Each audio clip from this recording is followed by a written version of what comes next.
Assalamualaikum warahmatullahi wabarakatuh. Perkenalkan, nama saya Mimi Roza. Saya dari LPTK Universitas Syah Kuala dengan nomor NIM 2306505101186. Saya melaksanakan uji kinerja di SMP Negeri 9 Banda Aceh dan saya melaksanakan layanan konseling individu pada murid kelas 8. Sekian, Assalamualaikum warahmatullahi wabarakatuh. Assalamualaikum warahmatullahi wabarakatuh. Waalaikumsalam warahmatullahi wabarakatuh. Terima kasih sebelumnya Ibu ucapkan karena telah hadir pada ruangan bimbingan dan konseling pada hari ini untuk kita melakukan proses konseling individu. Mana posisi duduknya sudah nyaman? Sudah, Bu. Duduk senyaman mungkin ya, nggak usah takut-takut, nggak usah segan-segan. Ya. Duduk senyaman mungkin. Sudah nyaman? Sudah. Aman? Aman. Oke, baiklah. Nah,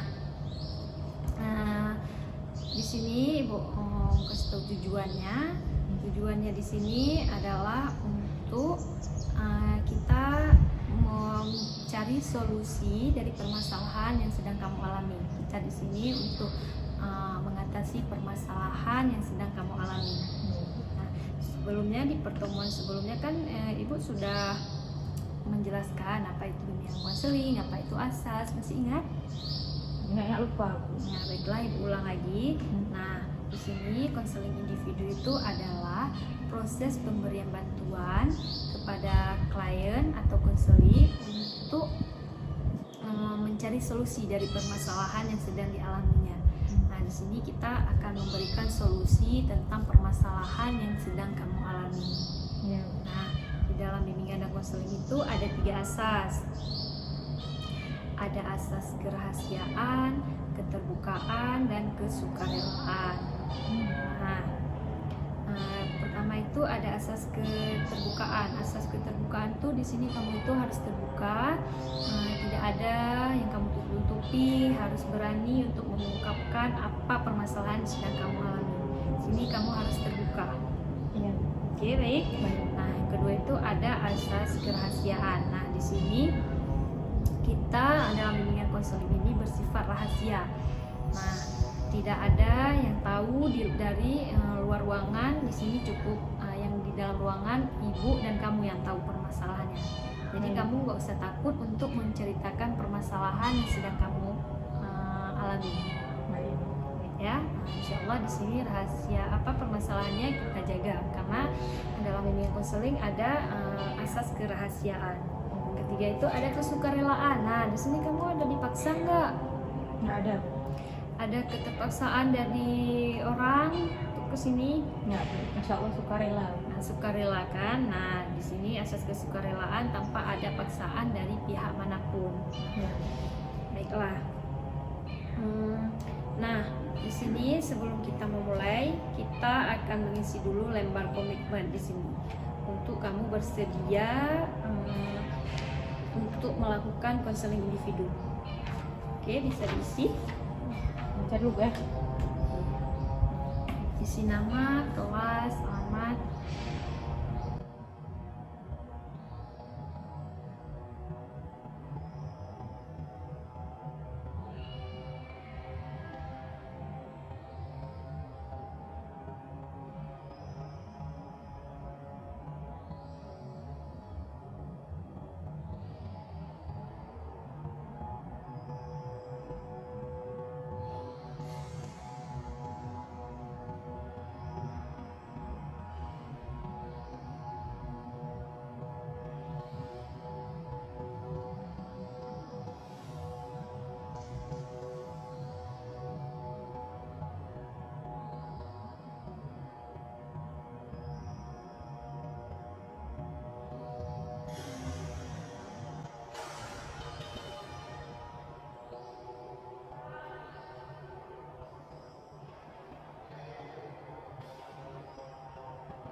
kamu sudah isi.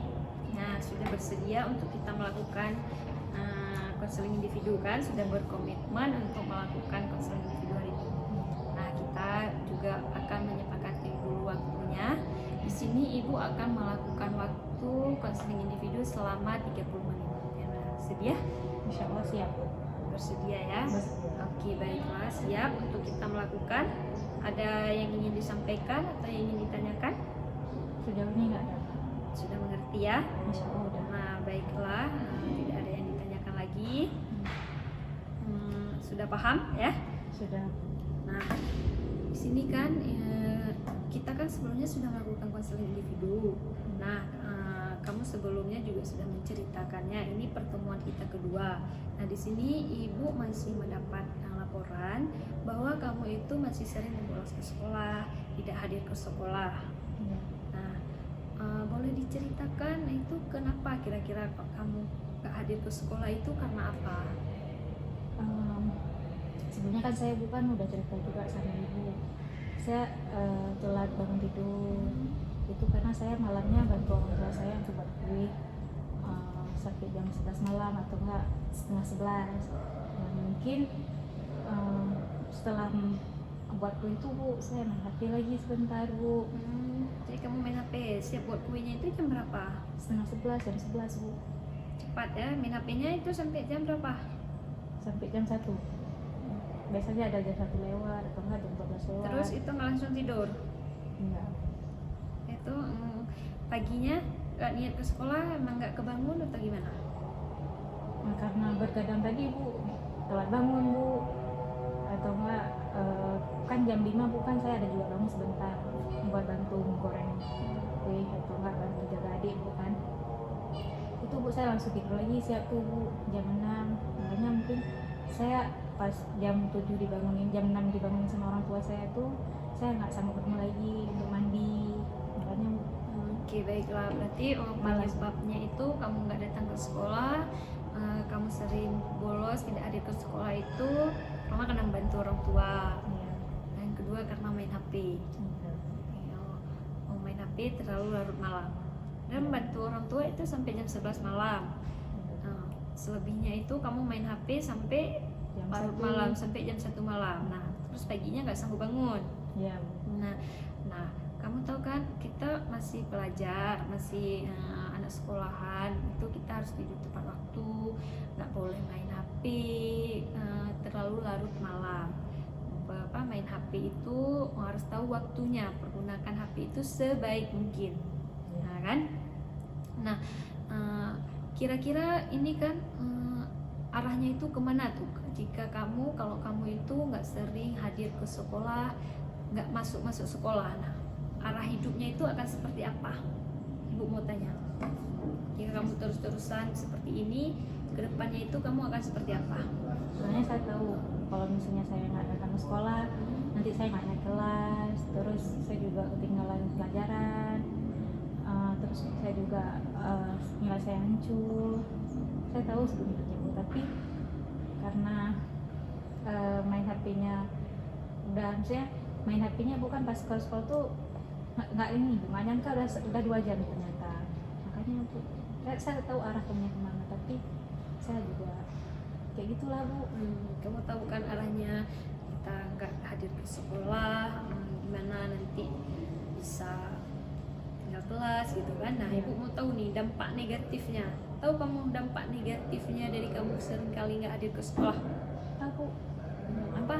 yang saya bilang tadi Bu, tinggal kelas, Tinggal nilai kelas. hancur, terus juga ketinggalan pelajaran Bu yang paling Bu.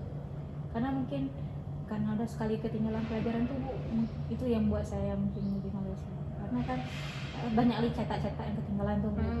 Jadi saya itu yang buat saya lebih males lagi. Nah, makanya kamu tahu arahnya kemana kalau kita nggak ke sekolah. Kamu juga tahu dampak negatifnya kan. Dampak negatifnya bisa nggak naik kelas, bisa nilai kamu hancur karena kamu sering nggak datang ke sekolah. Nah, terus kamu malas untuk mencatatnya. Iyalah, karena kamu kan banyak kali ketinggalan, banyak kali nggak hadir ke sekolah, makanya kan banyak ketinggalan mata pelajaran. Jadi kamu memang harus yang mengejarnya harus sesuai dengan teman-teman yang lain gitu Iya. kan. Nah, emang gimana ya, kadang kamunya atau nggak niat ke sekolah? Iya Bu, karena ketinggalan pelajaran tuh Bu, saya agak males Bu ke sekolah. Terus karena nggak sanggup bangun, karena kan saya telat tidur. Jadi pas dibangun pagi itu sama orang tua saya nggak sanggup buka mata. Nah, baiklah. Nah, nanti ini Ibu mau tanyakan, tanya langkah-langkah yang akan kamu lakukan itu untuk mengurangi perilaku kamu untuk tidak hadir ke sekolah. Apa langkah-langkah yang akan kamu buat? Apa yang langkah-langkah yang akan kamu lakukan agar kamu bisa berubah untuk selalu hadir ke sekolah, ada niat untuk ke sekolah? Sebelumnya kan bukan Ibu ada juga kasih masukan untuk saya, bukan minggu sebelumnya itu kalau misalnya langkah yang saya ambil, yang pertama yang tentunya jangan hati lagi setelah dari orang tua, terus jangan bergadang, sama kalau dibangun sama orang tua bangun terus, jangan nanti itu mungkin itu yang langkah yang pertama saya ambil untuk saya bisa datang ke sekolah. Nah, baiklah. Kemarin kita juga Ibu sudah memberikan solusinya. Iya. Nah, kamu juga ini udah tahu nih langkah apa yang akan kamu buat. Kamu udah bisa katakan langkahnya apa saja. Iya. Nah, kemarin juga Ibu sudah memberi solusi, tapi tidak ada perubahan, ya kan? Tidak ada perubahannya, masih juga kamu besoknya udah nggak datang ke sekolah, ya kan? Nah, bagaimana kalau kita membuat kontrak perilaku? Untuk Boleh. kamu mengisi kontrak perilaku. Apakah setuju? Setuju. Alhamdulillah.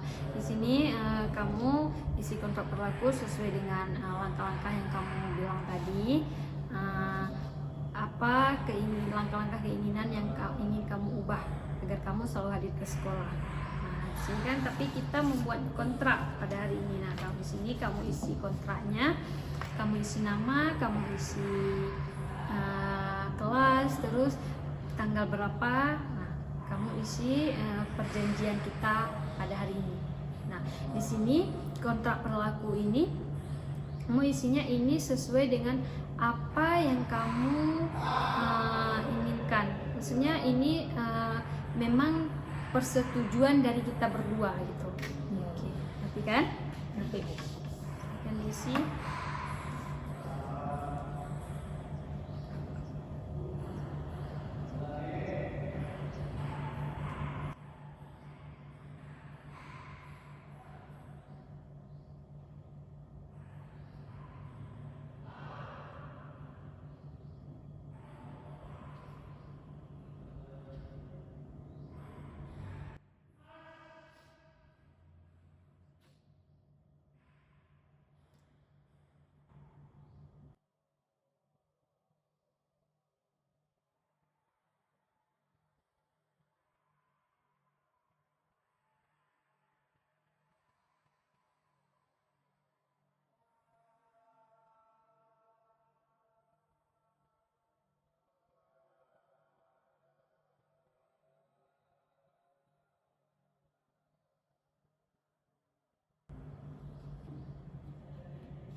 Ini berarti Bu isi semua apa ya? Iya.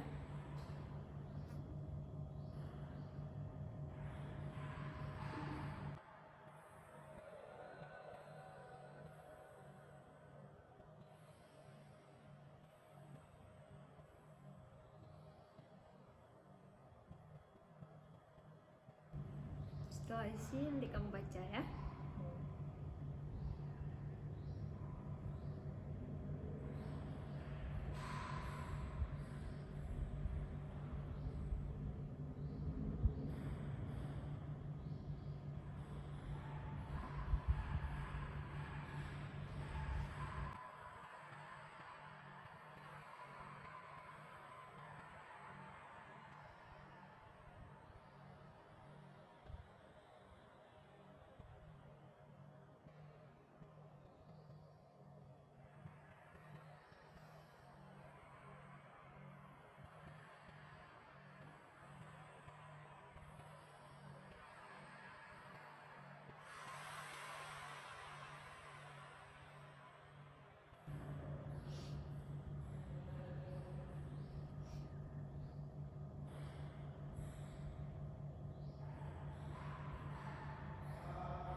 Oke, siap?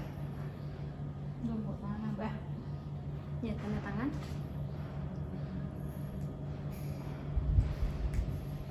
Ya.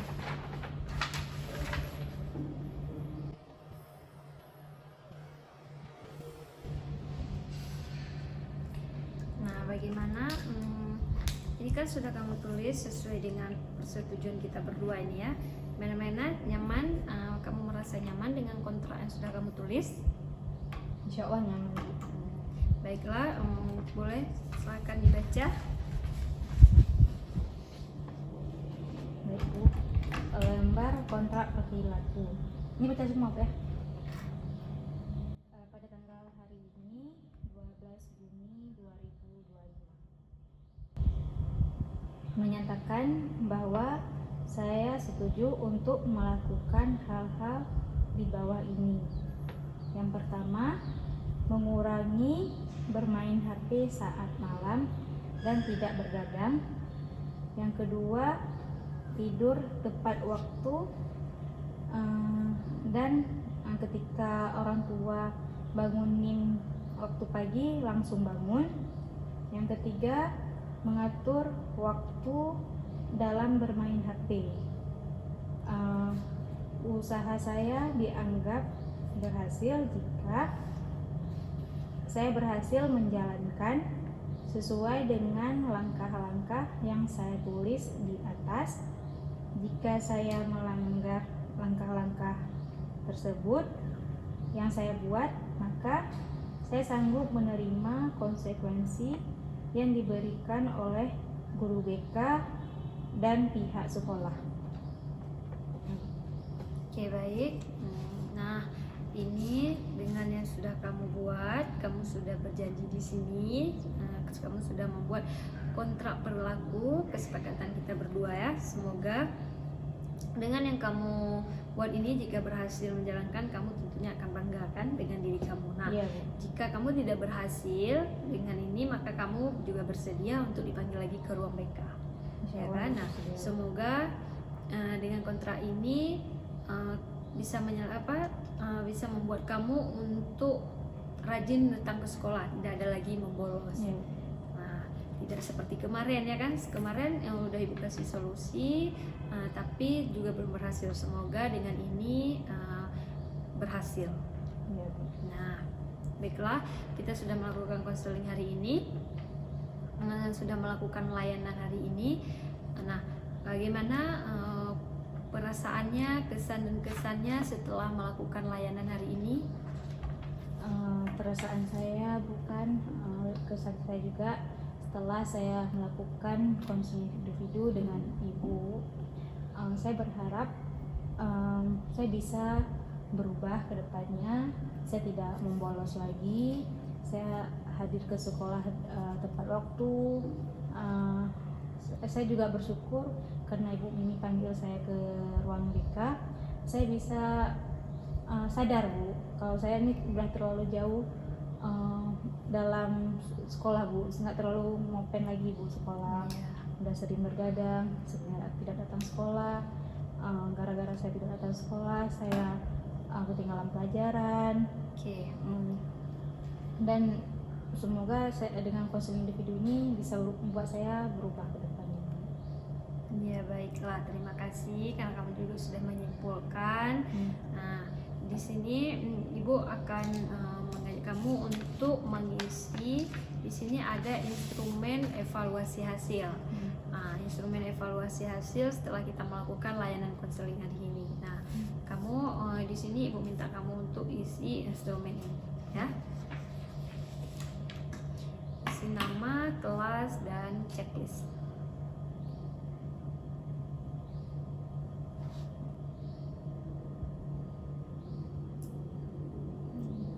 Semua, Bu, ya. Iya.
Ini tanda tangan enggak, Bu? Enggak. Ini isi aja apa sesuai yang ada di sini.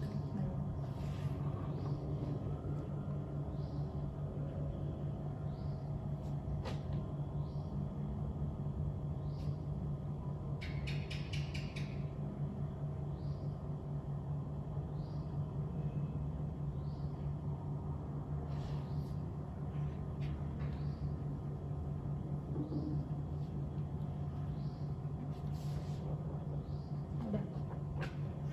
Sudah? Udah semua nih, Bu. Bisa isi. Iya, isi di checklist semua. Checklist.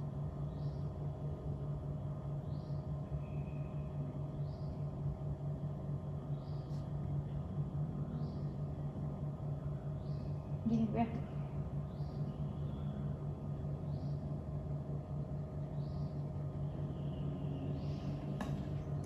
Sudah. Ini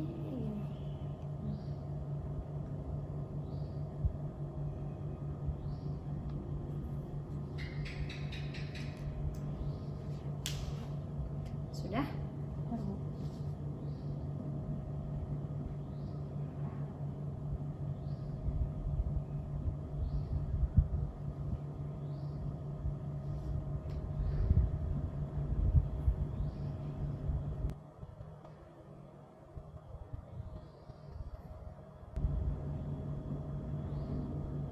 Ya, Bu nih.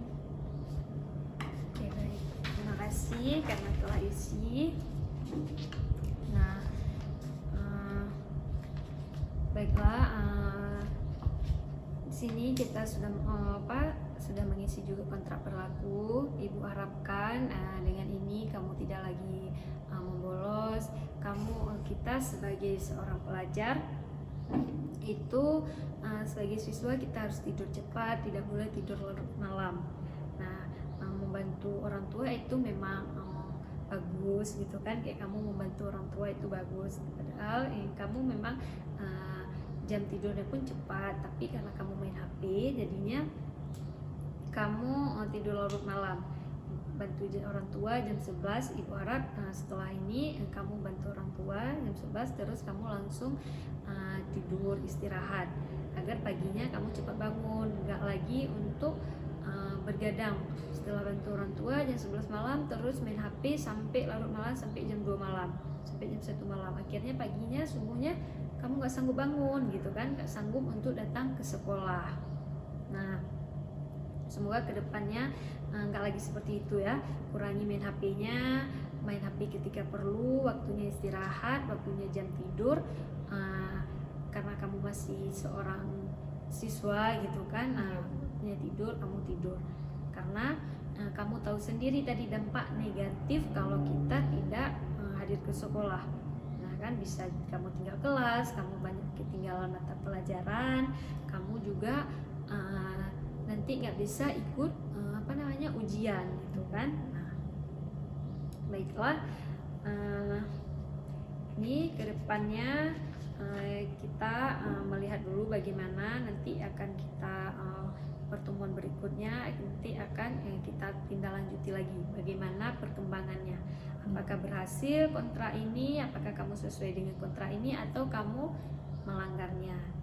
Nah, Bu ucapkan terima kasih karena kamu sudah mau terbuka untuk menceritakan permasalahan kamu di sini. Kamu tidak sungkan untuk menceritakannya dan kamu juga mau membuat kontrak berlakunya.